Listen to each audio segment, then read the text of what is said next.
Sometimes the hardest thing in life is not knowing where you truly belong.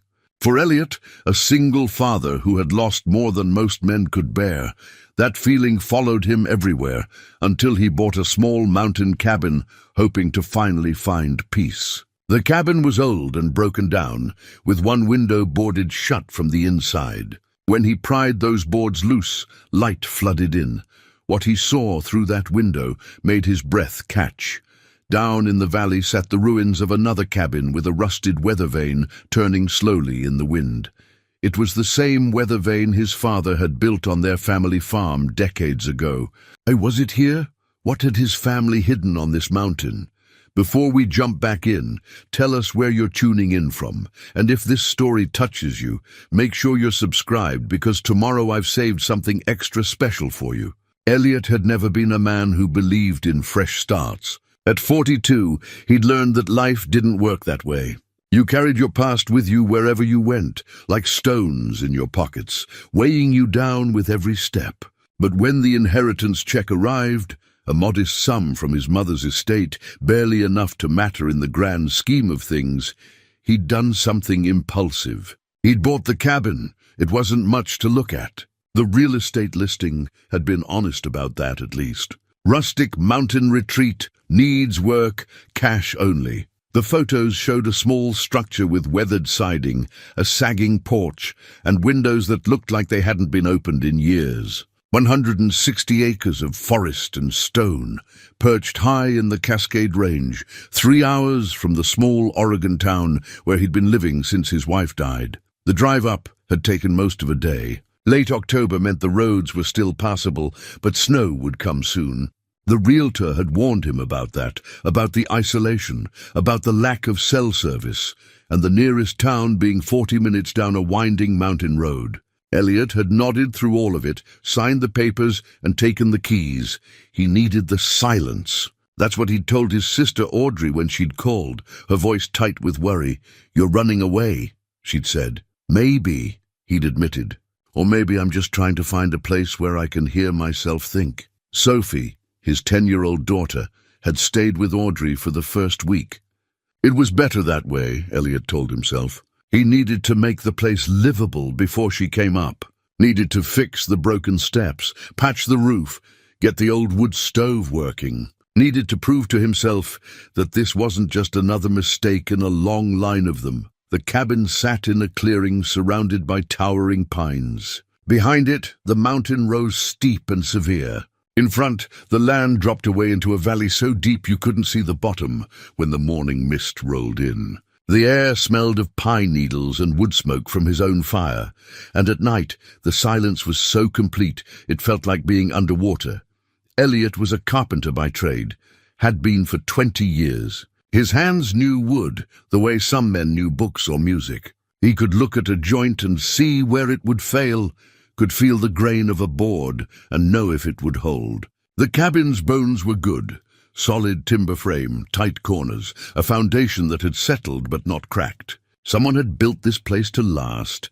He spent the first 3 days just cleaning. Years of dust and mouse droppings, spiderwebs thick as curtains in the corners, a smell of dampness and decay that clung to everything. He scrubbed the floors on his hands and knees, washed the windows until they were clear enough to see through, hauled out bags of debris and old furniture that had rotted beyond saving.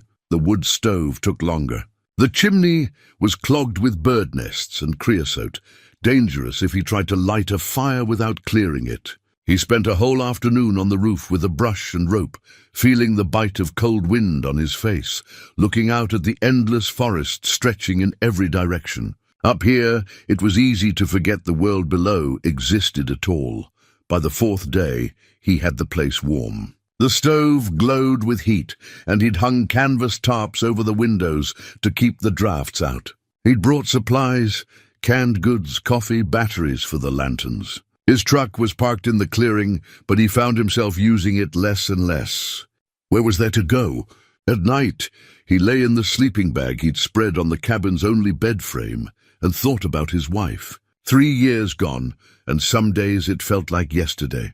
Of the days, he could barely remember her face without looking at photographs. The grief had changed, he realized. It wasn't the sharp, cutting thing it had been at first. Now it was more like a low hum in his chest, always there, easy to ignore, until something reminded him.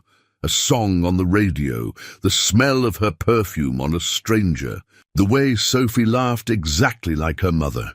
He'd been a good husband, he thought. Present, faithful, steady, but he hadn't been enough to keep her alive. Cancer didn't care about love or good intentions. It took what it wanted and left behind wreckage. Sophie needed him to be strong. He knew that. She was only 7 when her mother died, too young to understand why the woman who tucked her in at night simply stopped coming home from the hospital. For 3 years, Elliot had tried to be both parents, tried to fill the emptiness with routine and presence and all the love he had left. But he was tired. Bone tired. Soul tired. That's why he'd bought the cabin. Not to run away from Sophie, but to find enough peace that he could go back to her whole. Gerald, his oldest friend, had understood. They'd worked construction together for 15 years, back when Elliot was young, and thought he'd spend his life building houses. Gerald had called the night before Elliot left town. "You need this," Gerald had said. "Just don't stay gone too long. That girl needs her daddy. 2 weeks, Elliot had promised. Just 2 weeks to get my head straight." But now, standing in the cabin with firelight dancing on the walls, he wasn't sure 2 weeks would be enough. The mountain had a way of making time feel different, slower. Hours passed like days, and days felt like moments. He could lose himself up here, he realized. Could let the world below fade until it felt like a dream he'd once had. On the 5th morning, he noticed the window. It was on the east side of the cabin, facing the valley. Unlike the others, which had been dirty but intact, this one was covered from the inside. Someone had nailed boards across it, thick planks hammered in with long nails, sealed tight as a coffin. He'd noticed it while cleaning, but hadn't thought much of it. Old cabins had their quirks. Maybe there'd been a broken pane, or maybe the previous owner just wanted to keep the cold out, but the more he looked at it, the stranger it seemed. The other windows were single-pane glass, old but functional. This one had been deliberately sealed and not carelessly. The boards were tight, overlapping, nailed at angles that suggested someone had taken their time. Someone had wanted this window closed and wanted it to stay that way. Elliot stood in front of it, with his coffee growing cold in his hands. Morning light filtered through the cracks between boards, thin lines of gold against the dark wood. What was on the other side that needed to be hidden? He tried to tell himself it didn't matter. The cabin was his now. He could open the window or leave it sealed. It made no difference. But curiosity gnawed at him, that same restless feeling that had driven him up the mountain in the first place. A need to know, to understand, to pull back the layers and see what lay beneath. By noon, he'd made his decision. He fetched his hammer and pry bar from the truck, set them on the floor beneath the boarded window, and stood there for a long moment, staring at the sealed wood. His father's voice echoed in his memory, words from decades ago. "Some doors are closed for a reason, son. Best to leave them that way." But Elliot had never been good at leaving things alone. He wedged the pry bar behind the first board and pulled. The first board came away with a screech of old nails, pulling free from wood. Elliot set it aside and reached for the next one. Dust motes swirled in the air, caught in the thin beams of light now streaming through the gap he'd created. The second board was more stubborn. Someone had driven the nails deep, countersinking them into the frame. He had to work the pry bar back and forth, feeling the wood groan and resist before finally giving way.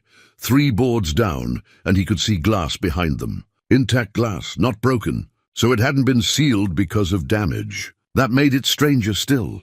The 4th board split as he pulled it, the wood too old and dry to hold together. The crack was loud in the quiet cabin, and Elliot paused, breathing hard. His heart was beating faster than the work warranted. Something about this felt wrong, felt like crossing a threshold he couldn't uncross. He thought about stopping, thought about nailing the boards back up and pretending he'd never started. But his hands were already reaching for the 5th board, and then the 6th, until finally the window stood bare before him. The glass was filthy, covered in decades of grime on the outside. He couldn't see through it.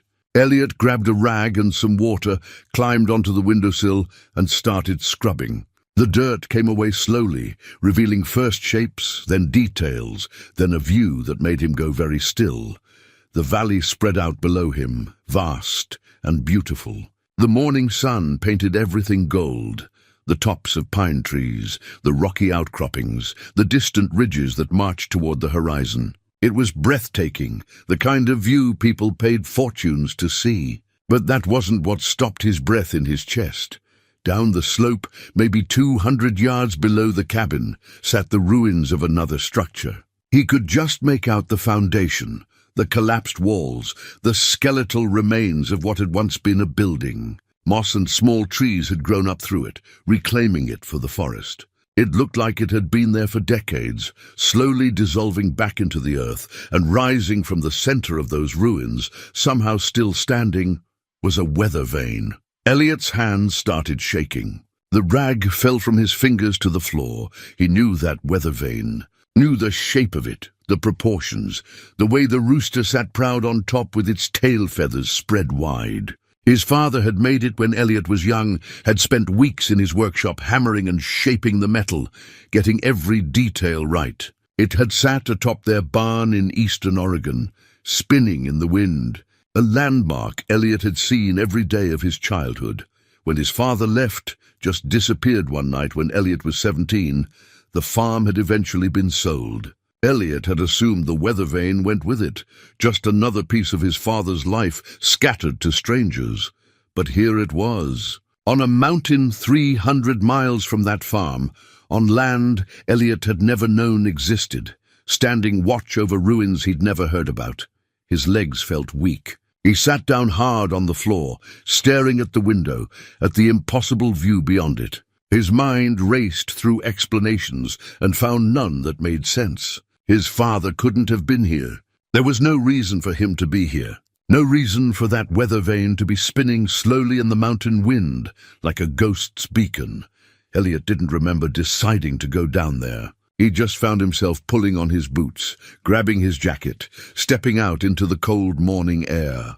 The slope was steep and treacherous, covered in pine needles that made his feet slip. He caught himself on tree trunks, half sliding down the incline, driven by something he couldn't name. The ruins were worse up close. What had once been a cabin, smaller than his but built in a similar style, had collapsed inward. The roof was gone entirely. 2 walls still stood partially, but the others had fallen, creating a jumble of rotted timber and rusted nails. Nature had been working on it for a long time. Ferns grew from cracks in the foundation. A young pine tree had taken root where the front door must have been. The weather vane rose from what would have been the center of the structure, mounted on a pole that had somehow remained upright through decades of weather and decay. Up close, there was no doubt. The same hammer marks on the metal, the same slightly crooked beak on the rooster, the same initials stamped into the base, W.H., his father's initials. William Huxley. Elliot felt like the ground was tilting beneath him. He grabbed the weather vane's pole to steady himself, felt the cold metal against his palm, real and solid and impossible. He started searching through the ruins. Carefully at first, then more frantically, pulling aside rotted boards, digging through layers of decomposed leaves and moss. His hands were filthy within minutes, scraped and bleeding from splinters and sharp metal edges. He didn't care. Under a collapsed section of wall he found a metal box. It was rusted but intact, about the size of a shoebox. The latch was frozen shut. Elliot had to pry it open with a rock, bending the metal, forcing it. When it finally gave way, the lid popped up with a groan. Inside were photographs. Old ones, the colors faded to pastels, the edges curled with age. Elliot pulled them out with trembling hands. The first showed a young man standing in front of this very cabin before it collapsed, when it was new and whole. The man was smiling, one hand raised to shade his eyes from the sun. Elliot recognized that smile, those eyes, that stance. It was his father, but younger than Elliot had ever known him, maybe 25 years old, lean and strong, with a full head of dark hair and a happiness in his expression that Elliot had never seen in person. The second photograph showed his father with a woman. She was beautiful in a quiet way, dark hair pulled back, a soft smile, her hand resting on his father's arm. They stood in the same spot, and the way they looked at each other made Elliot's chest ache. That was love, pure and uncomplicated. The third photograph was of his father and the woman working on the cabin. His father was on the roof, and the woman stood below, looking up at him, both of them caught mid-laugh. There were more. A dozen photographs, all from the same period, all showing his father living a life Elliot knew nothing about. The woman appeared in most of them. In some, there were other people too, an older couple, a young boy, a few other adults. They all looked happy, like they belonged together. At the bottom of the box, Elliot found something else. A brass compass, hand-carved, with intricate engravings on the casing. He opened it.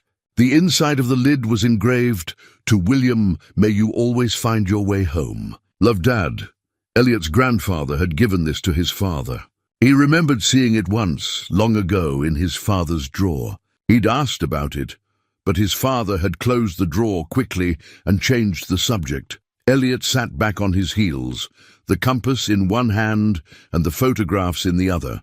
Around him, the forest was silent except for the creak of the weather vane turning in the breeze. His father had been here, had built this cabin, lived in it, loved someone in it, had a whole life that he'd never spoken of, that he'd hidden so completely Elliot never even suspected it existed. And then he'd left it all behind. Sealed the window so he'd never have to see the ruins. Walked away and built a different life with Elliot's mother, carried the secret until the day he died. Why? What had happened here? Who was the woman in the photographs? Elliot looked up at his cabin on the slope above, at the window now standing open like an accusation. His hands were shaking again, but not from cold. He gathered the photographs and the compass carefully, placed them back in the metal box, and started the climb back up the mountain. He had phone calls to make, questions to ask, a pass to unbury. The cell phone signal was weak, but if Elliot stood on the porch and held his phone at just the right angle, he could sometimes get a bar or two. He tried Audrey 3 times before the call went through. "Elliot, can you hear me? You're breaking up. Audrey, I need to ask you something about Dad." Static crackled on the line. "What about him? Did he ever—" Elliot paused, searching for the right words. "Did he ever mention anything about living in the mountains? Before he met Mom?" Silence, then, "What?" "No, why would you ask that?" Elliot told her. About the window, the ruins, the weather vane, the photographs. As he spoke, he could hear his sister's breathing change, could imagine her sitting down, processing what he was saying. "That doesn't make any sense," she said finally. "Dad worked in the lumber mill. He lived in Baker City his whole life before he met Mom. That's what he always told us." "Well, he lied," Elliot said. The words felt harsh, but they were true. "He was here, Audrey. I'm holding proof in my hands. Who's the woman in the photos?" "I don't know. But they looked." He stopped, not sure how to explain what he'd seen in their faces. "They looked like they were building a life together." Another long pause. "I don't understand. Why would he keep this from us?" "That's what I'm trying to figure out." The call dropped before they could say more. Elliot didn't try to call back. He went inside and spread the photographs across the small table, studying them in the lamplight. The woman's face haunted him. She looked so alive, so present, and his father looked different. Younger, yes, but also lighter somehow. As if a weight he'd carried for as long as Elliot had known him hadn't yet settled on his shoulders. Elliot made coffee and sat down with the metal box. He pulled everything out carefully, laying it all on the table. The photographs, the compass, some loose papers that had stuck to the bottom. One was a receipt for lumber, dated 1981. Another was a hand-drawn map of the property, marking where trees should be cleared, where a well should be dug. At the very bottom, wrapped in oilcloth, was a small leather journal. Elliot's hands trembled as he unwrapped it.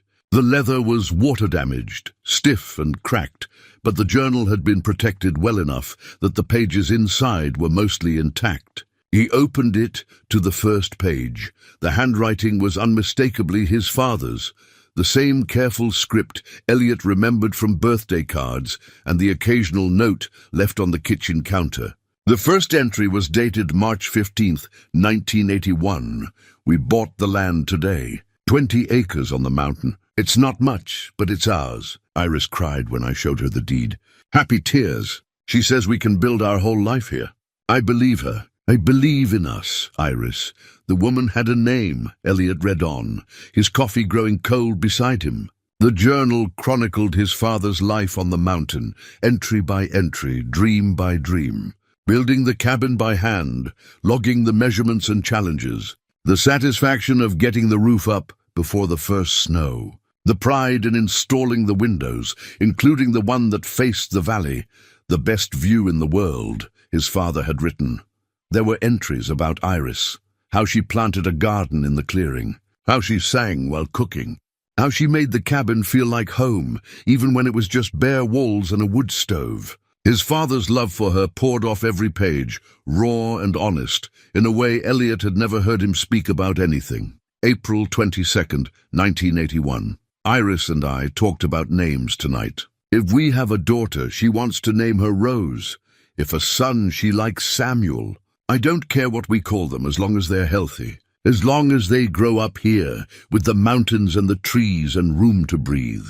This is where we'll raise our family. This is where we belong. Elliot's throat tightened. His father had wanted children here, with this woman. Had imagined a future that never came to be. The entries continued through spring and summer.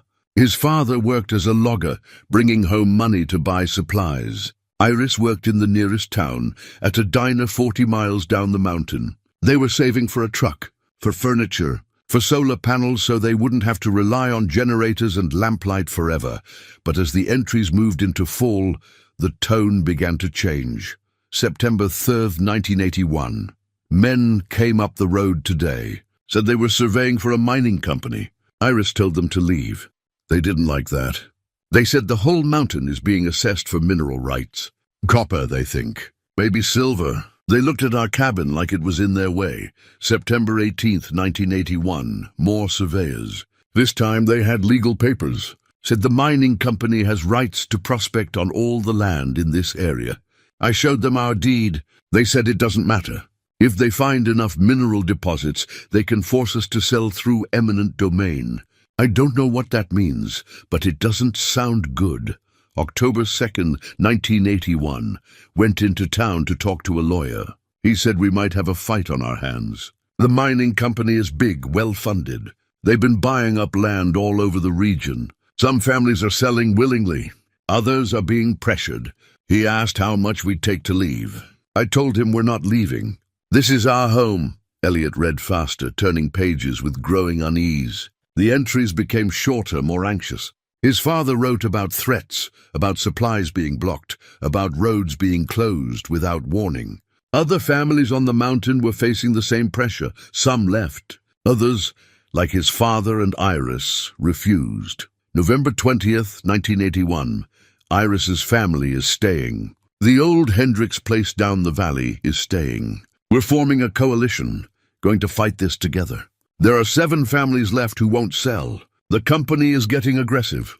Their men come around at night sometimes, just watching, trying to scare us. It's working on some folks, but not us. We have too much to lose.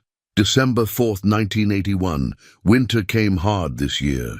Roads are barely passable. The company men haven't been around as much. Maybe they've given up. Maybe they'll leave us alone now. Iris says we should be careful. She says men like that don't give up, they just wait. December 15th, 1981. Something's wrong. Iris is scared and won't tell me why. She says she's hearing things at night. Footsteps around the cabin. Shadows moving in the trees. I told her it's just animals, but I've been hearing them too. Tonight I'm going to sit up and keep watch. The next entry was dated a week later. The handwriting was shakier, harder to read. December 22nd, 1981. Fire. The Westfield cabin burned last night. We saw it from our window, flames against the sky. By the time we got down there, it was too late. The cabin was gone. Their son, he was only 8 years old. He didn't make it out. Iris knew him. She's not speaking, just sits and stares at nothing. Everyone knows it wasn't an accident. Everyone knows what this is, but there's no proof. The sheriff came, looked around, said it was probably a bad chimney. Nobody believes him. Elliot set the journal down. His hands were shaking. An 8-year-old boy, a family destroyed, and everyone looking the other way because a mining company wanted the land. He stood and walked to the window, the one that had been boarded up. From here, he could just make out the ruins below in the fading afternoon light. His father had stood at this very window and watched another family's home burn, had known the truth and been powerless to stop it. No wonder he'd sealed it. No wonder he'd left and never spoken of this place again. But there were still more pages in the journal, more entries, more story to uncover. Elliot returned to the table, turned to the next page, and kept reading as darkness fell around the cabin. Elliot read through the night. The fire in the stove burned low, and he fed it absently without looking away from the journal. Outside, the wind picked up, rattling the windows, but he barely heard it. December 28th, 1981. Iris hasn't been the same since the fire. She blames herself. Says if her family had just sold like the company wanted, maybe the Westfields would have too. Maybe that boy would still be alive. I tell her it's not her fault, but she won't listen. She barely eats, barely sleeps. I don't know how to help her. January 10th, 1982. 3 more families sold out. Can't blame them. Not after what happened. It's just us, the Hendricks, and old Virgil now. 3 families holding out against a company that's already shown what they're willing to do. Iris wants to leave. Says it's not worth dying for.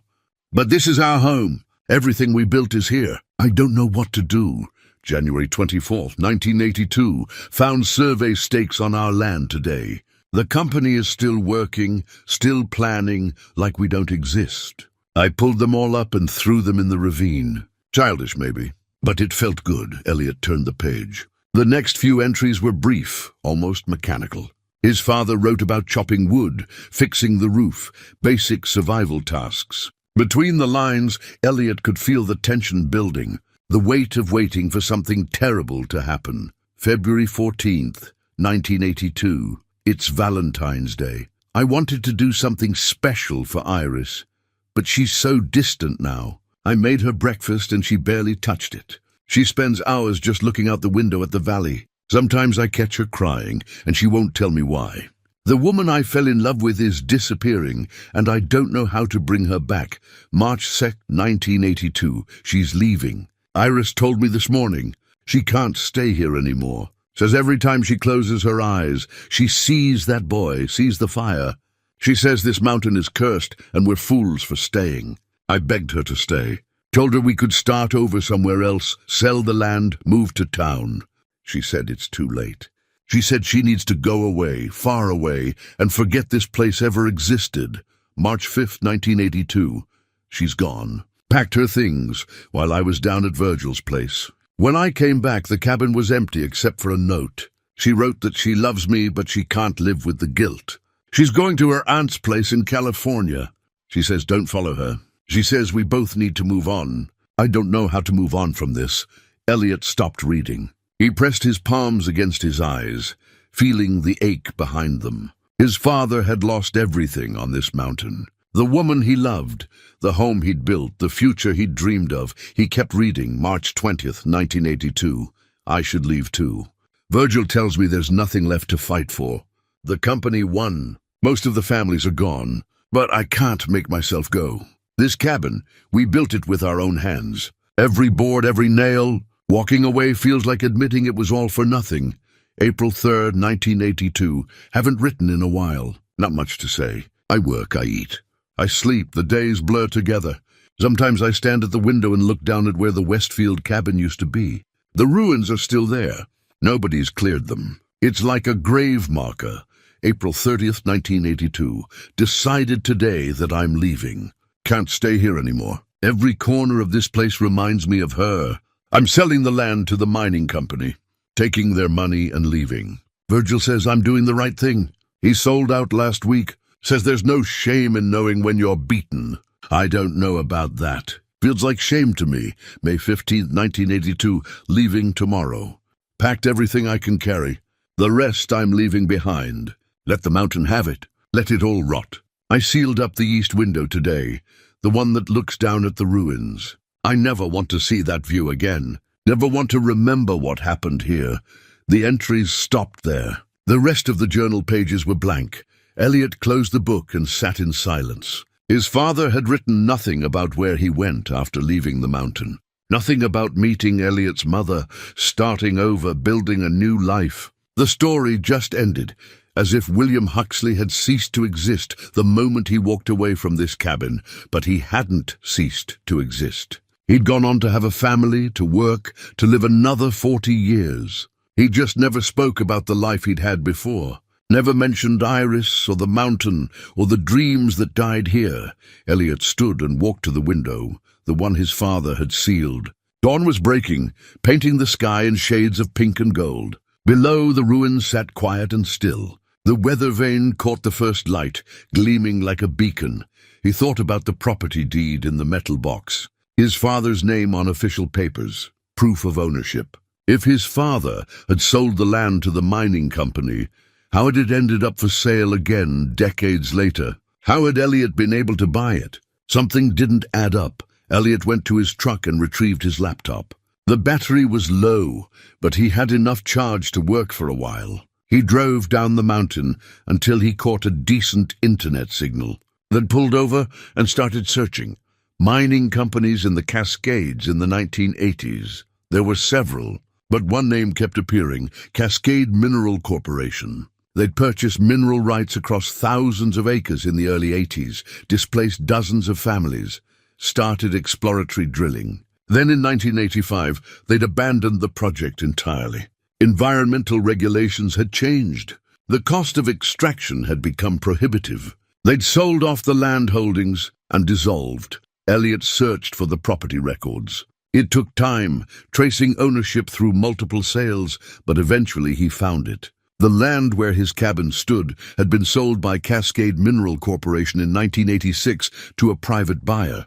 That buyer had sold it again in 1994, then again in 2003. Each time the price had dropped. Remote mountain property with no road access and no utilities wasn't valuable. By the time Elliot bought it, the price was barely more than the cost of the land itself. But the original sale from the mining company, the one in 1986, listed the previous owner, William Huxley, so his father had sold the land. The journal was accurate, but that meant Elliot had bought back his father's property without knowing it. Some cosmic coincidence had brought him to the exact spot where his father's first life had crumbled, or maybe it wasn't. Coincidence at all? Elliot searched for information about Iris, the journal never mentioned her last name, but the photographs might help. He pulled them out and studied the background of each image. In one, there was a mailbox visible, barely legible in the faded photo. He squinted at it, could just make out what might be Morgan or Morrison. He tried searching for Iris Morgan in California, 1982.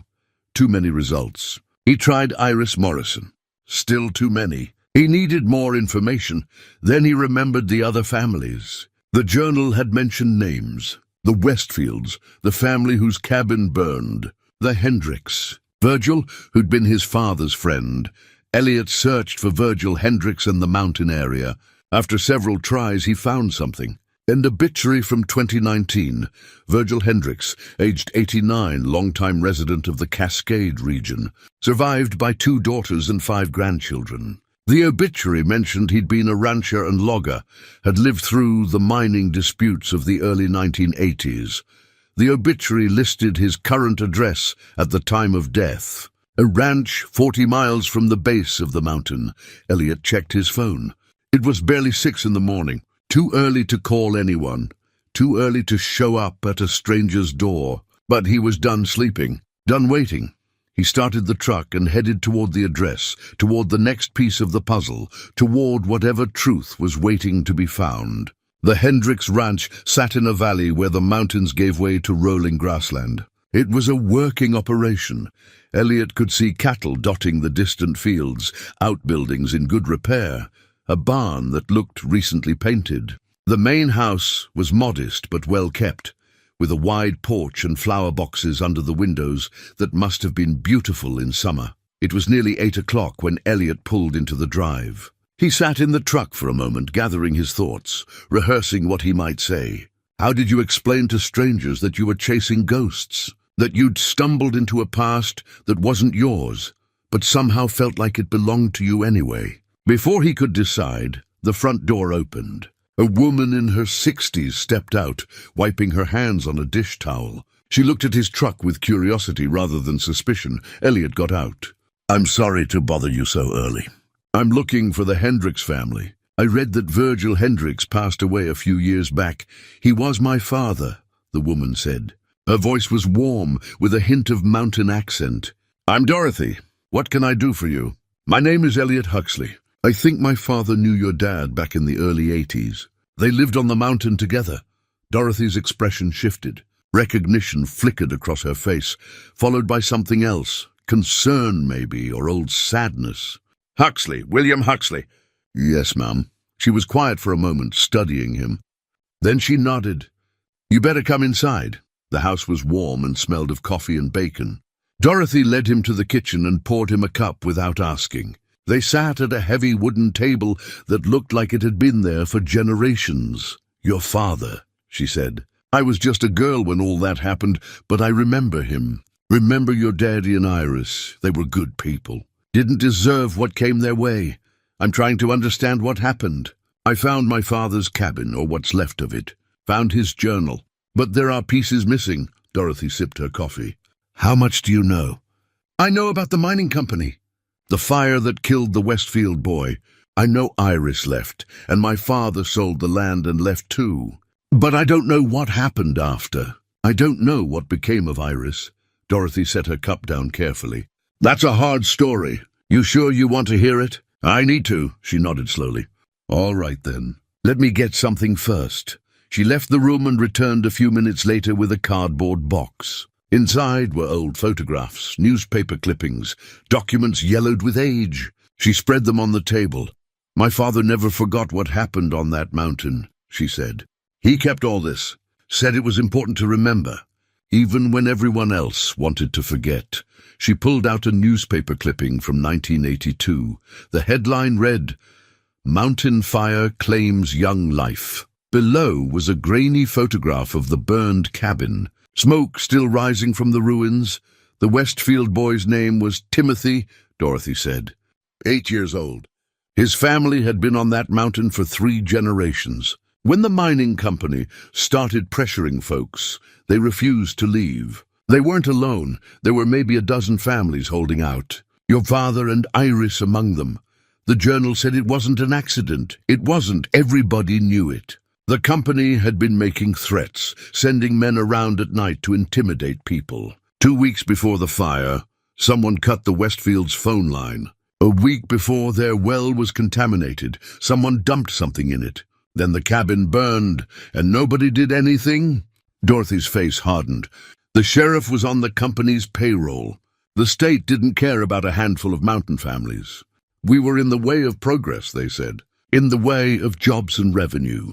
The company claimed they had nothing to do with the fire, and without proof, there was nothing anyone could do. She pulled out another clipping. This one showed Iris, younger than in the photographs Elliot had found, but unmistakably the same woman. The caption identified her as Iris Morrison, speaking at a community meeting about the mining disputes. Iris's family knew the Westfields well. Her younger brother and Timothy were friends. When the fire happened, Iris, Dorothy paused, her eyes distant. She fell apart. Blamed herself for speaking out against the company, for encouraging others to resist. She thought if they'd all just sold and left, that boy would still be alive. The journal said she left for California. She did. Broke your father's heart. He stayed for a few more weeks, but eventually he couldn't take it anymore. Sold the land to the mining company for pennies on the dollar and left. My father tried to talk him out of it, but your daddy, he was done. Said he never wanted to see the mountain again. Elliot leaned back in his chair. Did your father ever hear from him after that? Once, maybe 6 months after he left. A letter saying he'd found work in Eastern Oregon that he was trying to start over. Asked if my father had heard anything about Iris.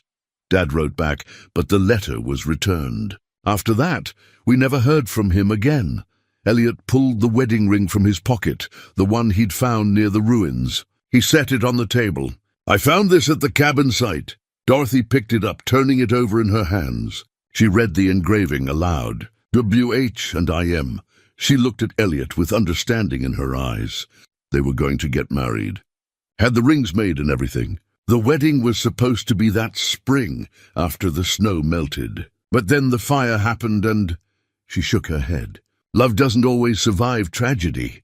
Do you know what happened to Iris? Where she went? Dorothy hesitated. My father tried to find her once, years later. Wanted to make sure she was all right. He tracked her down to a town in Northern California, Eureka, I think. But he never made contact. Said it was clear she'd built a new life, and he didn't want to drag up old pain. Is she still there? I don't know. That was 30 years ago. She could be anywhere now. Could be... Dorothy stopped herself. Could be dead, Elliot finished. Could be. Dorothy agreed gently. Or she could be living quietly somewhere, trying to forget what happened. Either way, finding her won't be easy. And even if you do, she looked at him seriously, you need to ask yourself why you're doing this. What you hope to accomplish. Sometimes the past is better left alone. Elliot thought about his father's silence, about the years of distance between them, about dying without ever explaining the weight he'd carried. My father never talked about any of this. Never told me or my sister that he'd had another life, loved another woman. I spent my whole childhood thinking he was just... He searched for the word. Cold, distant. Now I know he was just broken. We're all broken by something, Dorothy said. The question is whether digging up the pieces helps or just spreads the damage around. Elliot stood. Thank you for talking to me, for showing me all this. Dorothy walked him to the door. As he reached his truck, she called out, Elliot, if you do find Iris, be gentle with her. Whatever life she's built, she built it to survive. Don't be the one who tears it down. He nodded and drove away, the wedding ring heavy in his pocket, his mind already racing ahead to the next step. He had a name now, a possible location. He had enough to keep searching, and despite Dorothy's warning, he knew he wouldn't stop until he found the truth. All of it. Elliot drove back to the cabin through gathering clouds. Snow was coming. He could smell it in the air, taste it on the wind. He'd need to get down the mountain soon, or risk being trapped for days, maybe weeks. But first, he needed to think. The cabin felt different now. Not just empty, but inhabited by ghosts. He could imagine his father here, young and hopeful, building a life board by board. Could imagine Iris singing in the kitchen, planning their future, believing the mountain would keep them safe. Could imagine the night they'd seen the fire down the valley, watched their world begin to crumble. He made coffee and sat at the table with his laptop. The battery was running low, but he had enough charge to continue his search. Dorothy had said Eureka, Northern California. A place to start. He searched for Iris Morrison in Eureka, but the results were sparse and decades old. He tried variations of the name. Iris M. I. Morrison, searching through phone directories, property records, anything that might give him a trail to follow. Most of what he found was outdated or led nowhere. Then he tried a different approach. He searched for obituaries, marriage records, anything that might mention her. If she'd married, her last name would have changed. If she'd died, there would be a record. After an hour of searching, he found something. A marriage license from 1987, filed in Humboldt County, California. Iris Morrison to Kenneth Whitmore. It was the right age, the right location, the right time frame. 5 years after she'd left the mountain, she'd started over. Built a new life with someone else, just like his father had. Elliot searched for Iris Whitmore. This time, results appeared. Not many, but enough. A mention in a school newsletter from 1995, Iris Whitmore volunteering at an elementary school library. A property record from 2001 showing Iris Whitmore as co-owner of a house in Arcata, California, a town just north of Eureka. The trail went cold after that. No recent mentions, no social media presence, nothing to indicate where she might be now. She'd lived quietly. Left barely a footprint in the digital world. Elliot was about to close the laptop when he noticed something he'd missed before. The marriage license from 1987 listed Kenneth Whitmore's occupation as teacher. On a hunch, Elliot searched for Kenneth Whitmore in California education records. He found an obituary from 2003. Kenneth Whitmore, age 52, beloved husband and teacher, died after a brief illness. Survived by his wife, Iris, and daughter, Polly. Elliot read the line again, his heart pounding. Iris had a daughter, born when? The obituary didn't say. But if Iris had married in 1987 and her daughter was mentioned in an obituary from 2003, Polly could be anywhere from her teens to her 30s now. He searched for Polly Whitmore. The results were scattered. A graduation announcement from a California high school in 2002, a teaching credential issued in Washington State in 2008, another teacher, like her father. The most recent result was from a school district website in Washington. Polly Sutherland, 5th grade teacher at Riverside Elementary. Sutherland, she'd married and changed her name. Elliot clicked through to the school's faculty page. There was a small photograph. A woman in her early 40s, dark hair pulled back, smiling at the camera. She had Iris's eyes, Iris's gentle expression, and something else. Something in the set of her jaw, the shape of her face, that made Elliot's breath catch. She looked like his father, not dramatically, but enough that anyone who'd known William Huxley would see the resemblance. No, that wasn't possible. The timeline didn't work. Iris had left the mountain in 1982, married Kenneth Whitmore in 1987, 5 years between. Even if she'd been pregnant when she left, Elliot pulled out the journal and flipped to the last entries. March 1982. Iris had left in early March. He counted forward. 9 months would be December. If she'd been pregnant, she would have given birth in late 1982. The obituary said Kenneth Whitmore died in 2003, survived by his daughter Polly, not his biological daughter, just his daughter. And if Polly was born in 1982, she'd have been 5 years old when Iris married Kenneth in 1987. Old enough to remember a different father if she'd known one. Young enough to accept Kenneth as the only father she'd ever known if Iris had never told her otherwise.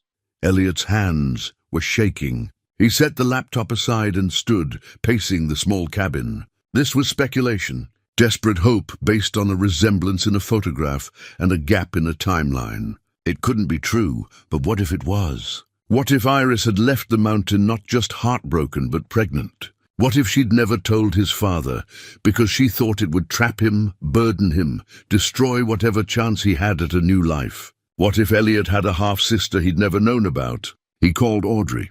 The connection was weak, but it held. "You sound out of breath," she said. "What's wrong?"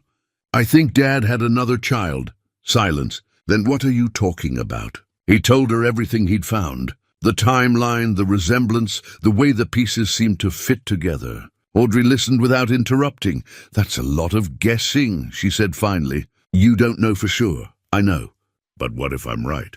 Then you have a sister you've never met, and she has a brother she doesn't know exists. And somewhere out there, Iris, if she's even still alive, has been keeping that secret for 40 years.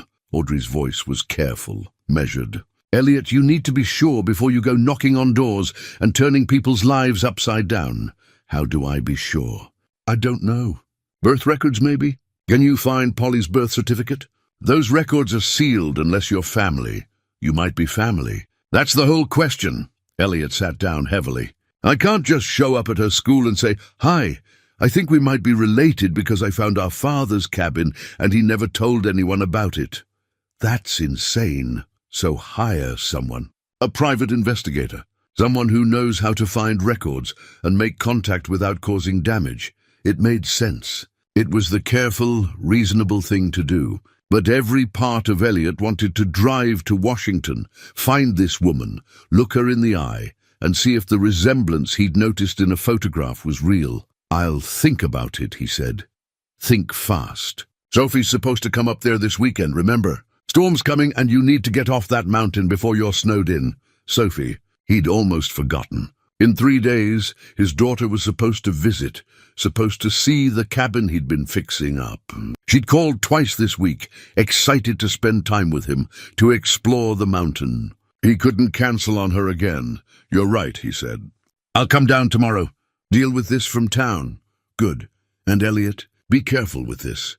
If you're right about Polly, if she really is Dad's daughter, think about what that means. She's lived her whole life not knowing. Finding out might not be the gift you think it is. After they hung up, Elliot stood at the window, the one his father had sealed. The clouds had moved in, turning the sky iron grey. The first snowflakes were starting to fall, drifting down like ash. Down in the valley, the ruins sat quiet. The weather vane turned in the wind, catching the fading light. His father had built that, had hammered the metal, shaped the rooster, mounted it with pride. Then he'd walked away and never looked back, carrying secrets that had shaped everything that came after. Elliot thought about Sophie, about the life they'd built together after her mother died, about the things he'd kept from her, not secrets exactly, but shadows of grief he tried to hide so she wouldn't have to carry them too. Was that what his father had done? Tried to protect his family by burying the past so deep it couldn't hurt them? But it had hurt them anyway. The silence had hurt. The distance had hurt. And now, decades later, Elliot was standing in the ruins of that silence, trying to piece together what had been lost. Tomorrow, he'd leave the mountain. He'd go back to Sophie, spend time with his daughter, be the father she needed. But this wasn't over. He'd find Iris or Polly or whoever could help him understand the truth. He'd uncover what his father had buried, because some things couldn't stay hidden forever. Some ghosts demanded to be seen. The snow fell harder through the night. By morning, the world was white and silent. Elliot looked out at his truck and knew he wasn't going anywhere. The roads would be impassable for days. He called Audrey to let her know. She was disappointed but understanding. "Just stay safe up there. Sophie will be fine with me until you can get down. Tell her I'm sorry. She knows." And Elliot, use the time. You've got all those records, that journal. Maybe there's something you missed. After they hung up, Elliot did exactly that. He went through everything again. Every photograph, every journal entry, every scrap of paper from the metal box. He studied his father's handwriting, looking for clues in the words left unsaid. He examined the photographs, searching for details he might have overlooked. One photo kept drawing his attention. It showed his father and Iris standing in front of the cabin in what looked like late fall or early winter. Trees bare in the background, both of them wearing heavy coats. Iris's coat was bulky, but something about the way it hung suggested there might be a reason beyond the weather. Could she have been pregnant in this photo? It was impossible to tell for certain. The coat obscured everything. But the more Elliot looked, the more convinced he became. The way she stood, one hand resting low on her abdomen, the protective curve of her posture. The caption on the back in his father's handwriting, November 1981, our last good day, last good day. Because the fire happened in December. Because everything fell apart. But maybe also the last day before she knew, before everything changed. Elliot set the photo aside and returned to the ruins. The snow made the descent treacherous, but he moved carefully, following the same path he'd taken before. He needed to search more thoroughly. If there were answers, they might still be buried down there. The weather vane looked stark against the white sky, the iron rooster standing sentinel over the collapsed remains. Elliot began digging through the snow, through the debris, more systematically this time. He worked section by section, clearing away what had accumulated over decades. In what had been the bedroom, he could tell by the remnants of a doorframe, he found something he'd missed before. A loose board in what remained of the wall. Behind it, a small space, a hiding place. His fingers were numb with cold as he pulled the board free. Inside the hollow was a waterproof pouch, similar to the one that had protected the journal. His heart hammered as he opened it. Inside was a letter. The paper was yellowed but intact, protected all these years in its sealed container. The envelope was addressed to William Huxley, but it had never been mailed. The return address showed Iris Morrison, with a post office box in Eureka, California. The date on the postmark, or rather, where a postmark would have been if it had been sent, was written in pencil, May 1985. 3 years after she'd left. Elliot's hands shook as he unfolded the letter. The handwriting was delicate, careful, each word chosen with precision. "My dearest William," it began, "I hope this letter finds you, though I know you may never receive it. I've written it a dozen times and torn it up just as many. But I need to say these things, even if you never read them. Even if I never find the courage to send them to you. I left the mountain 3 years ago. I told myself it was the right thing to do, the only thing I could do after what happened. The guilt was eating me alive, and I thought distance would make it better. I thought if I went far enough away, I could forget, but I haven't forgotten. I think about you every day, about the cabin we built, about the life we planned, about the future we were supposed to have together, and I think about our daughter. I was pregnant when I left, William. I know I should have told you. I know you had a right to know. But I was so broken, and you were trying so hard to hold everything together, and I thought it would be easier if I just went away, if I made the choice for both of us. Her name is Polly. She was born on December 18th, 1982. She has your eyes and your quiet way of looking at the world. She's beautiful and perfect, and every time I look at her, I see us, what we could have been. I've tried to give her a good life. I work at a diner, and I have a small apartment. It's not the mountain, not the dream we had, but it's safe. She's safe. That's what matters. I heard through old friends that you left the mountain too, that you sold the land and moved on. I hope you found happiness, William. I hope you found someone who could give you what I couldn't. Peace, a future without ghosts. I'm writing this letter because I want to leave it at the cabin, or what's left of it. I drove up last week just to see it one more time. The place is ruins now, reclaimed by the forest. But I felt close to you there, close to who we used to be. If you ever come back, if you ever want to know about your daughter, I've hidden this letter where we used to hide notes for each other. Behind the loose board in the bedroom wall. Do you remember? You found it when you were building, and we decided it would be our secret place. She's 3 years old now, William. She asks about her father sometimes, and I don't know what to tell her. Someday I'll have to explain. Someday she'll deserve the truth. But not yet. Not while the pain is still so fresh. I don't expect you to come looking for this letter. I don't expect anything. I just needed to tell you, even if you never know. You have a daughter. Her name is Polly, and she's the best thing I've ever done. I will always love you. That hasn't changed. But I also know that sometimes love isn't enough to overcome what the world does to us. Take care of yourself wherever you are. Be happy. Live the life we couldn't have together. With all my heart, Iris. Elliot read the letter 3 times, tears freezing on his cheeks. His father had a daughter. Elliot had a sister. And Iris had carried this secret for years, waiting for his father to come back and find the truth she'd left for him. But had he? The journal said he'd sealed the window in May 1982, but this letter was dated 1985. Had his father returned to the mountain after that? Elliot thought about the careful way the window had been boarded. The deliberate sealing, the overlapping boards. That wasn't the work of someone doing a quick job. That was someone who wanted to make sure they never saw something again. Had his father found this letter? Had he learned about Polly and made the choice to walk away? Or had he sealed the window before Iris ever left the letter, never knowing his daughter existed? There was only one way to find out. He had to find Polly. He had to tell her the truth her mother had hidden in a mountain ruin 40 years ago.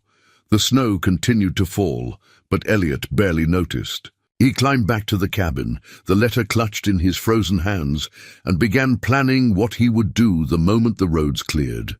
He would find his sister, and together they would uncover the rest of the truth. The storm cleared after 3 days. Elliot spent those days preparing, not just for the drive down, but for what came next. He photographed every page of the journal, every document, every photograph. He handled Iris's letter with careful reverence, sealing it in a protective sleeve. These weren't just artifacts anymore. They were proof of a life his sister had never known she had. When the roads finally opened, he drove straight through to town. Sophie was waiting at Audrey's house, bouncing with excitement when she saw his truck pull up. She ran out before he'd even turned off the engine. "Dad, I thought you'd never come back." He caught her in his arms, held her tight. "I'm sorry, sweetheart. The snow had me trapped. Aunt Audrey said you found something important up there. Something about Grandpa. Elliot looked over Sophie's head at his sister, who stood in the doorway. Audrey gave him a small nod. She'd prepared Sophie, at least a little. I did find something. Something big. But I need to take care of a few things first. And then I'll tell you all about it. Deal? Deal. But can I come to the cabin next time, please? Absolutely, I promise. That evening, after Sophie was asleep, Elliot and Audrey sat at her kitchen table. He showed her everything. The letter, the photographs, the timeline he'd pieced together. So what are you going to do? Audrey asked. I'm going to find her. I hired an investigator. She's working on getting Polly's birth certificate, confirming the details. If everything checks out, I'm going to contact her. And say what? Exactly? Elliot had thought about this for 3 days. The truth, that I'm her brother, that our father never knew about her, or if he did, he chose not to act, that her mother tried to tell him, but left the message where he might never find it. That's a lot to drop on someone. I know. But she deserves to know. And he paused, searching for the right words. I want to know her. She's family, the only family Dad left behind besides us. Audrey was quiet for a moment. What if she doesn't want to be found? What if she's happy not knowing? Then I'll respect that. But I have to try. The investigator called 2 days later. Her name was Patricia, and she was efficient and direct. I found the birth certificate, she said. Polly Morrison, born December 18, 1982, in Eureka, California. Mother listed as Iris Morrison. Father listed as unknown. Unknown, Elliot repeated. So Iris had kept the secret even on official documents. I also found current contact information. Polly Sutherland, residing in Bellingham, Washington. Married, 2 children, teaches 5th grade at Riverside Elementary. By all accounts, she has a stable, happy life. Does she know she was adopted? I can't confirm that from records alone, but Kenneth Whitmore, the man who raised her, his name isn't on her birth certificate. Iris married him when Polly was 5. It's likely Polly knows Kenneth wasn't her biological father, but whether she knows anything beyond that is unclear. So what do I do? Patricia's voice softened. That's up to you. I can facilitate contact if you want. Send a letter on your behalf. Fill out the situation before you make direct contact. Or you can reach out yourself. But Mr. Huxley, be prepared for any reaction. This kind of news changes people's understanding of who they are. Elliot thought about it for a long moment. Send a letter, explain who I am, what I found, give her the choice to respond or not. I'll draft something and send it to you for approval. The letter took a week to compose. Elliot must have rewritten it 20 times, trying to find the balance between honesty and gentleness. Finally, he settled on something simple. Dear Polly, my name is Elliot Huxley. I'm writing to you because I believe we share a father, William Huxley. I recently purchased a cabin in the Cascade Mountains and discovered evidence of my father's life there in the early 1980s, including a letter from your mother, Iris Morrison. I understand this may come as a shock, and I want you to know I'm not reaching out with any expectations. I simply felt you deserved to know the truth about your father and the circumstances that separated him from you and your mother. If you're willing, I would like to share what I've found and perhaps meet you. I have documents, photographs, and your mother's own words that explain what happened all those years ago. Please know that I respect your privacy and your life. If you prefer not to respond, I will understand completely. With sincere regards, Elliot Huxley. He included his phone number and email address, then sent it to Patricia, who mailed it from her office. 2 weeks passed. Elliot tried to stay busy, taking Sophie up to the cabin for a weekend, showing her the mountain, the view from the window. He didn't tell her about the ruins yet, about Polly. That would come later, after he knew how Polly would respond. Sophie loved the cabin. She explored every corner, asked about his repairs, helped him stack firewood. At night they sat by the stove, and he told her stories about growing up with her grandfather. The parts he knew anyway, the parts that weren't hidden. He was quiet, Sophie observed. Like you. Yeah, like me. Do you think that's why you came up here? Because it was his place first? Elliot looked at his daughter, surprised by her perception. Maybe. I didn't know it was his when I bought it, but maybe some part of me knew I needed to be here. On a Tuesday afternoon, 3 weeks after he'd sent the letter, his phone rang. Unknown number, Washington area code. His heart stopped. He stepped outside, away from the noise of the job site where he was working. "Hello? Is this Elliot Huxley?" A woman's voice, cautious but steady. "Yes, is this?" "It's Polly, I got your letter." Elliot sat down on a stack of lumber, his legs suddenly weak. "Thank you for calling. I wasn't sure you would. I almost didn't. I've been carrying your letter around for a week, trying to decide what to do." She paused. "My mother died when I was 12. Cancer. She never told me anything about my biological father except that he was a good man who didn't know I existed. I've spent my whole life wondering." "I can tell you about him," Elliot said quietly. "Everything I know. And I can show you the letter your mother left for him. She loved you both very much." There was a long silence. Then, "Can we meet?" They agreed to meet at the cabin. Polly said she wanted to see the place where her mother and father had built their dreams, where her own story had begun. She would drive down with her husband Trevor the following weekend. Elliot spent those days preparing. He cleaned the cabin more thoroughly than he had before, fixed the porch railing, stocked the kitchen with coffee and food. He organized all the artifacts, the photographs, the journal, the compass, the wedding ring, and most importantly, Iris's letter, into a careful display on the table. He told Sophie everything. They sat together on the cabin's porch as the sun set over the valley, and he explained about their grandfather's first life, about Iris and the tragedy that had torn them apart, about the sister he'd discovered. "So I have an aunt I've never met?" Sophie asked, her eyes wide. "You do, and she has 2 kids, your cousins. Are they nice?" Elliot smiled. "I don't know yet, but I hope so. When do I get to meet them?" "Soon. Let me talk to Polly first, make sure she's comfortable with all this. It's a lot for her to process." Sophie nodded seriously. Then she said, "Dad, I think Grandpa would be glad you found her, even if he couldn't." The words settled something in Elliot's chest. "I hope you're right." The days passed slowly. Elliot found himself checking the road constantly, rehearsing what he might say, wondering if Polly would see their father in his face the way he'd seen their father in hers through that photograph. He wondered if she'd be angry that their father had never come looking, or if she'd understand the impossible weight of the choices he'd faced. Audrey called every evening to check on him. "You're overthinking this," she said on Thursday night. "I know, I can't help it. She already said yes to meeting you. That's the hardest part. The rest is just being human together. What if she hates him? What if learning the truth makes everything worse for her? Then you'll deal with that together." "But Elliot, you're giving her something she's wanted her whole life. Answers.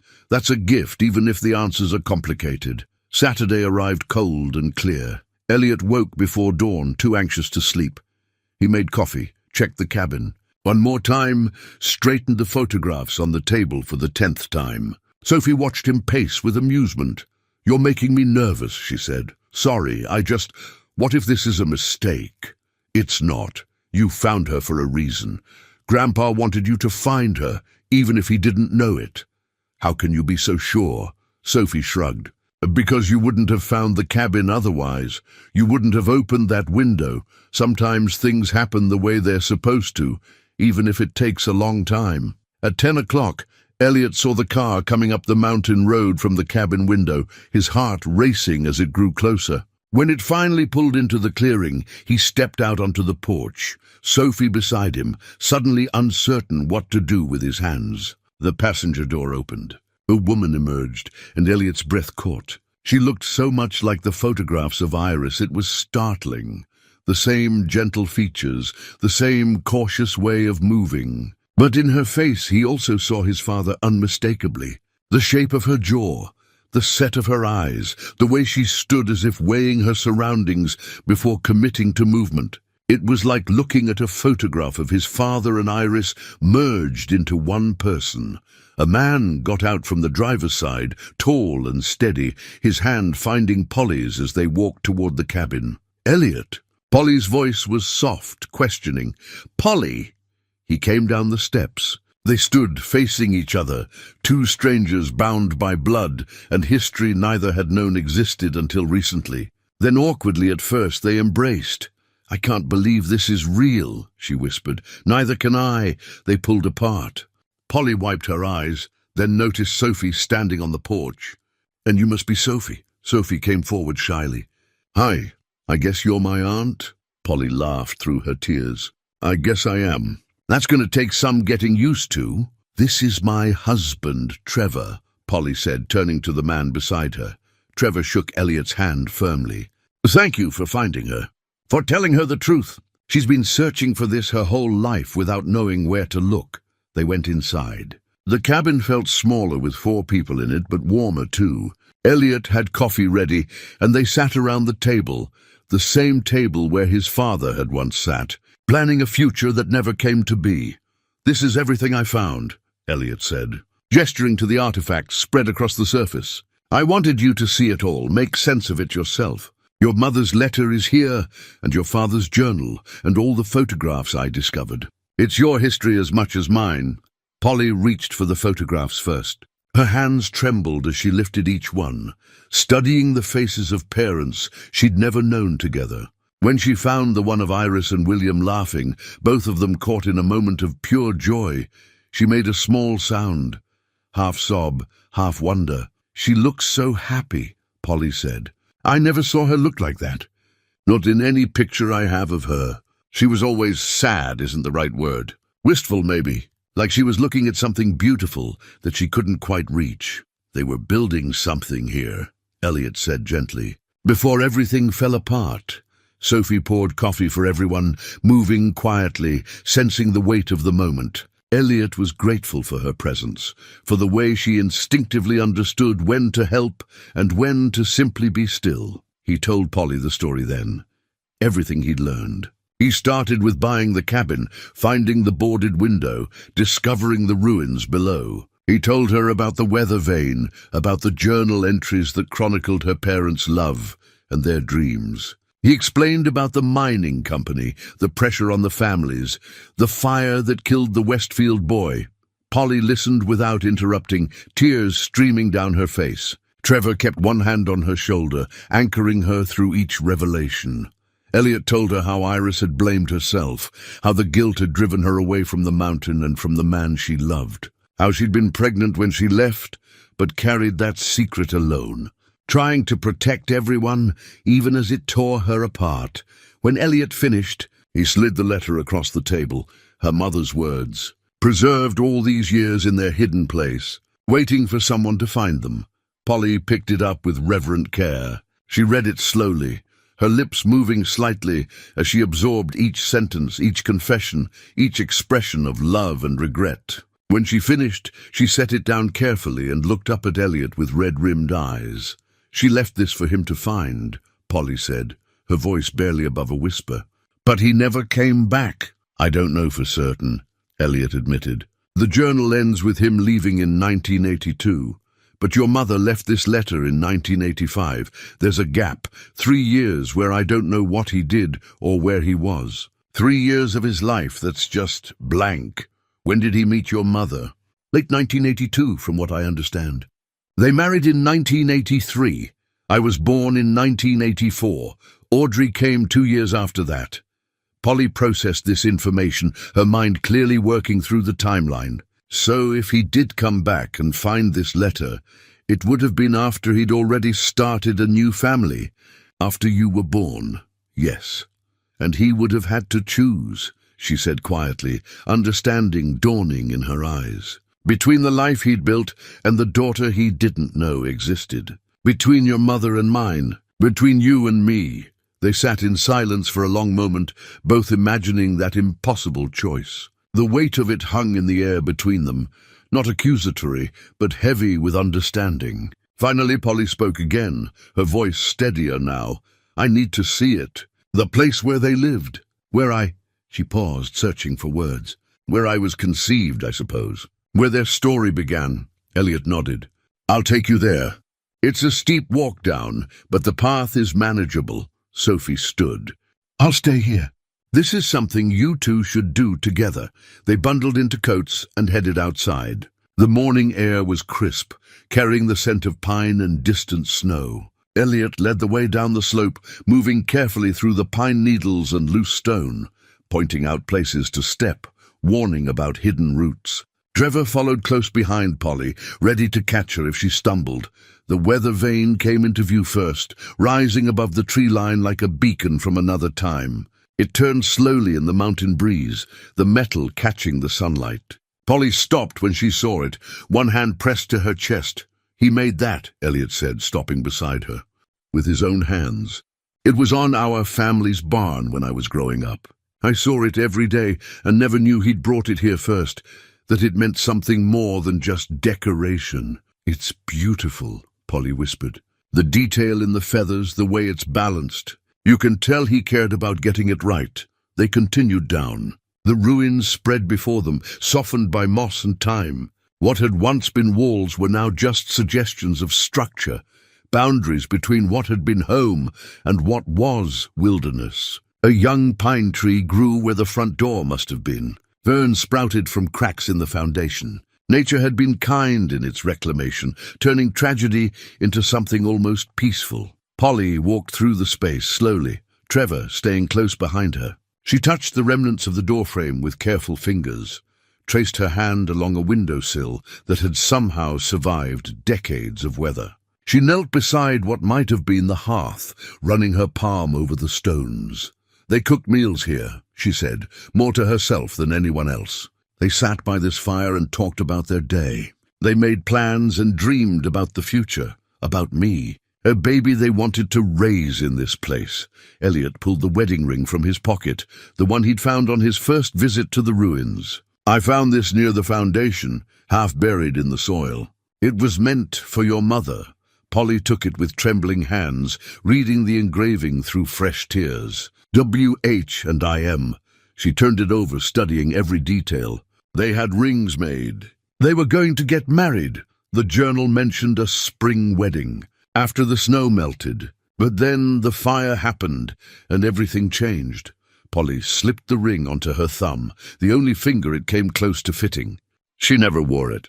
Never got the chance to be his wife, to have that moment. She carried me and raised me alone, and she never got to wear the ring he bought her. She loved him, Elliot said. That much is clear from everything I found.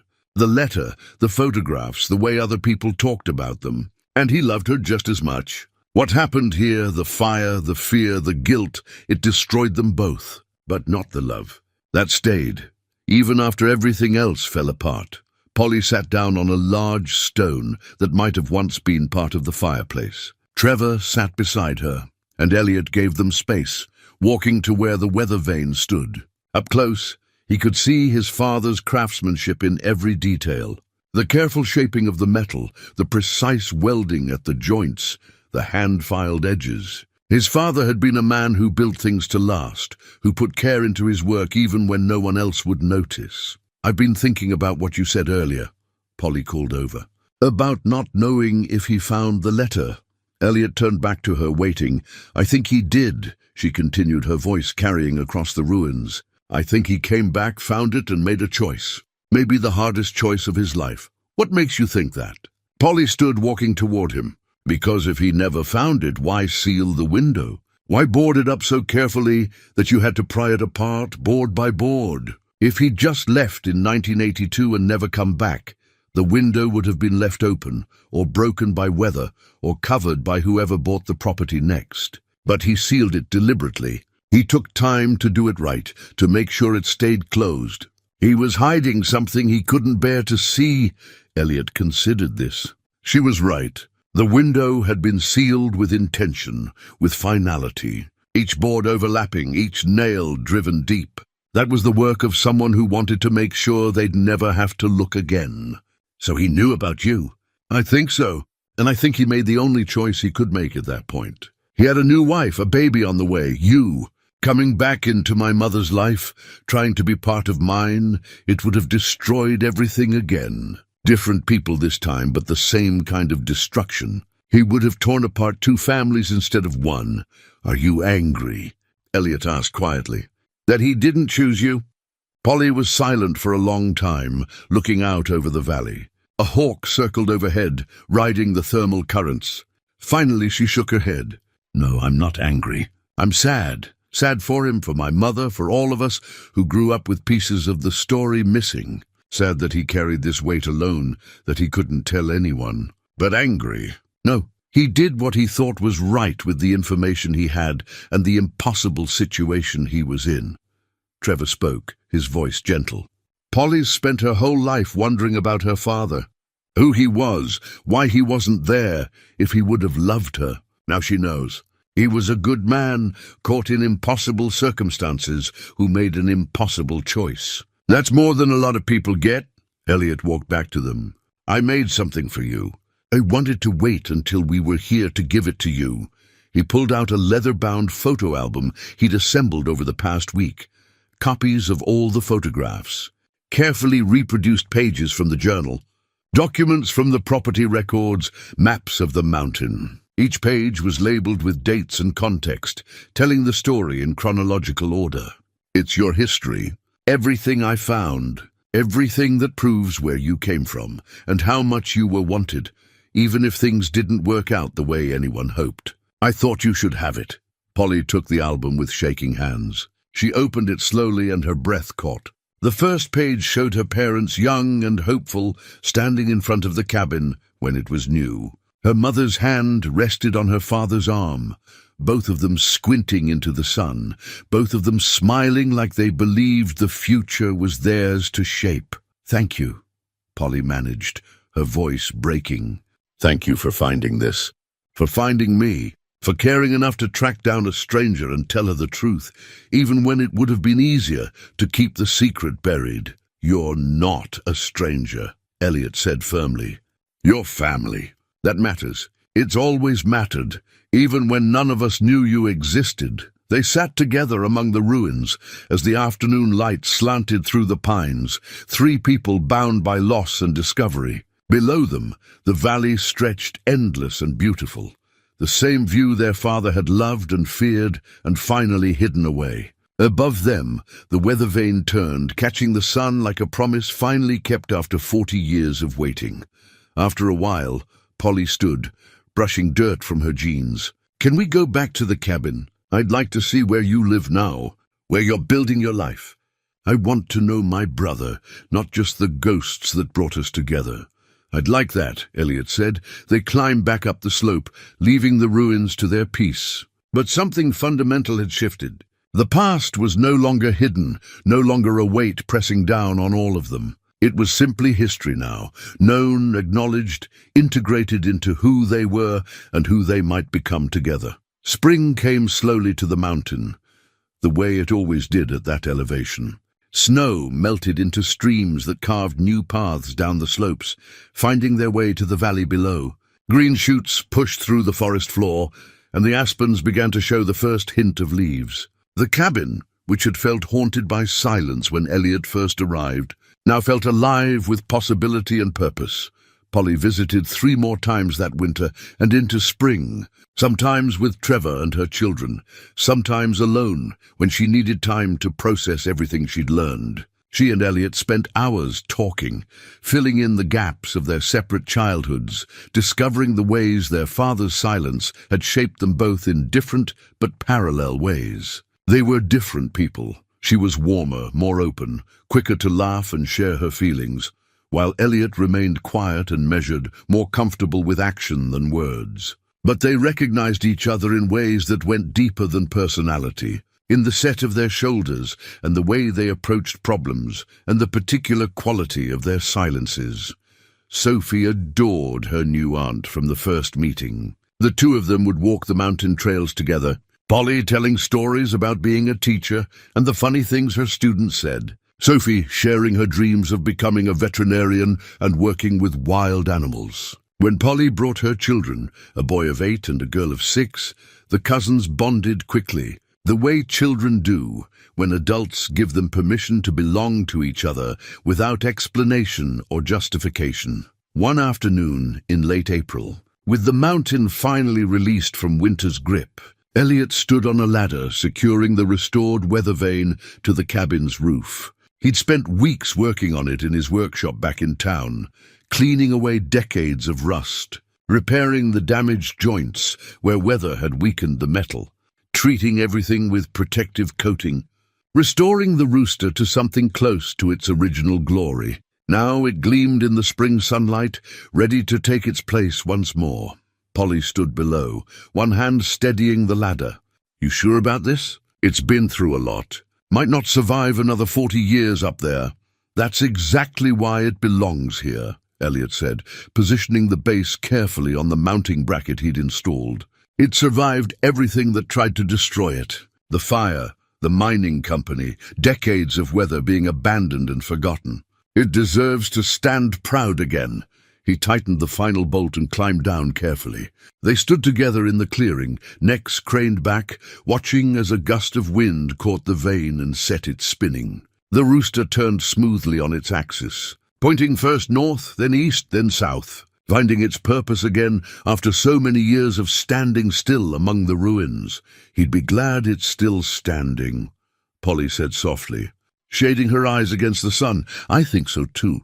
I think he'd be glad about a lot of things, if he could see all this." Audrey had driven up for the day, her car loaded with food and wine for what she'd insisted on calling a proper family gathering. She emerged from the cabin now, wiping her hands on a towel. "That looks perfect up there, like it was always meant to be on this cabin instead of the one below." "Maybe it was," Polly said. "Maybe everything that happened was leading to this, all of us here together." Audrey had taken to Polly immediately, delighted to have another sister and fascinated by the story that had brought them together. She set the table on the porch while Sophie and Polly's children played in the clearing, their laughter echoing off the surrounding pines. Trevor started a fire in the outdoor pit Elliot had built from stones gathered around the property, and soon the smell of wood smoke mixed with the scent of the food Audrey was preparing. As the sun lowered toward the western ridge, painting the sky in shades of orange and pink, they gathered around the table. It was simple food: roasted chicken that Audrey had prepared at home and reheated, fresh bread from the bakery in town, vegetables from her garden that she'd preserved last fall, a salad made from the first spring greens. But it tasted like celebration, like family, like something worth the long journey to reach. "I want to say something," Polly said, standing with her glass of wine raised. Everyone quieted, the children sensing the importance of the moment. "6 months ago, I didn't know any of you existed. My family was small, just Trevor and the kids, a few cousins I barely see, memories of a mother who died too young and a stepfather who did his best but wasn't mine by blood. I thought that was all I'd ever have. Now," her voice caught and she paused to collect herself. "Now I have a brother, a sister, a niece and nephew. I have history and roots and people who understand where I come from without me having to explain. Elliot, you gave me that. You didn't have to search for me. You could have kept the secret buried, could have left the past alone. Nobody would have blamed you, but you didn't. You cared enough to find me, to tell me the truth even when it was hard. Thank you. Thank you for giving me the family I always wanted but never thought I'd have." Elliot stood, uncomfortable with attention as always, but knowing this moment mattered, that it needed to be marked. Dad spent his whole life carrying weight he thought he had to bear alone. He never told us about this place, about Iris, about you, Polly. I think he believed he was protecting us, protecting everyone. But secrets don't protect. They just make the weight heavier, make the burden harder to carry. They isolate us from the people who could help us bear it. He looked around the table at these faces he'd come to love, his sisters, his daughter Trevor and the children, all of them connected now by threads of discovered history. "I'm glad we don't have to carry it anymore. I'm glad the truth is out and we can build something new on top of it." They drank, and the conversation flowed easier after that. Stories were shared back and forth across the table. Audrey telling Polly about their father in his later years, the way he'd grown more withdrawn as he aged, as if the weight was finally becoming too much. Polly sharing memories of her mother, the way Iris would sometimes stare out windows for hours, especially in winter, especially when it snowed. How she'd never talked about Polly's father, but had kept one photograph hidden in a drawer. A photo of a young man standing in front of a mountain cabin that Polly now recognized as this very place. The children played until they were exhausted, then curled up on blankets near the fire.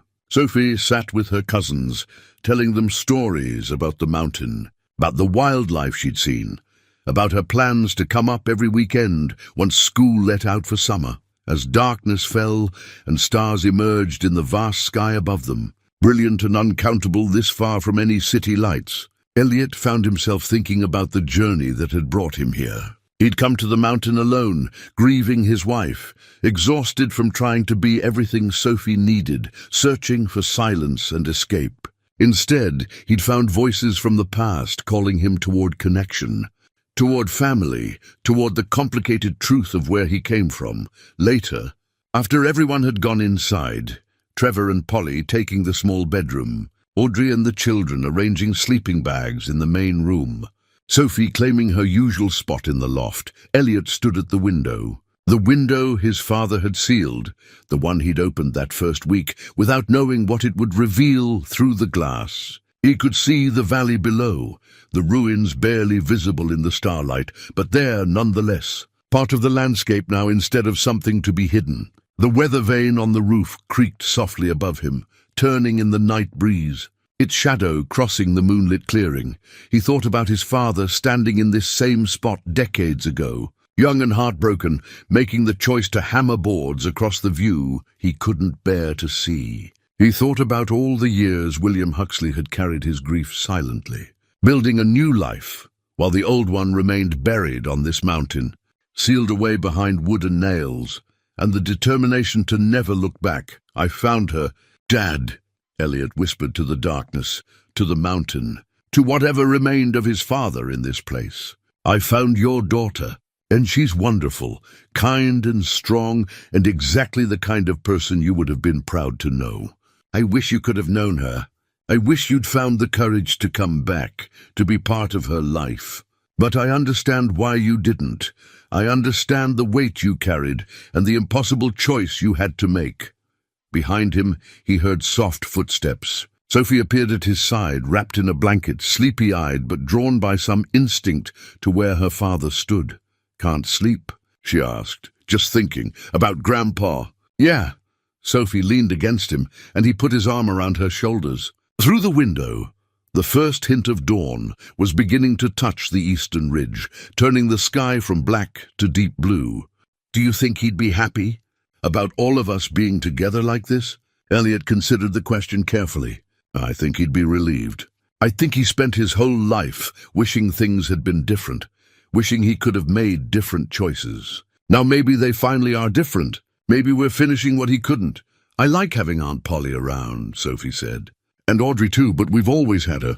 Polly feels like a gift we didn't know we were going to get." "That's exactly what she is. I like it here," Sophie continued. "I like the mountain and the cabin and how we're not so alone anymore. When Mom died, it felt like our family got so small, like it was just you and me against everything. But now we're bigger," Elliot finished. "Now there are more of us."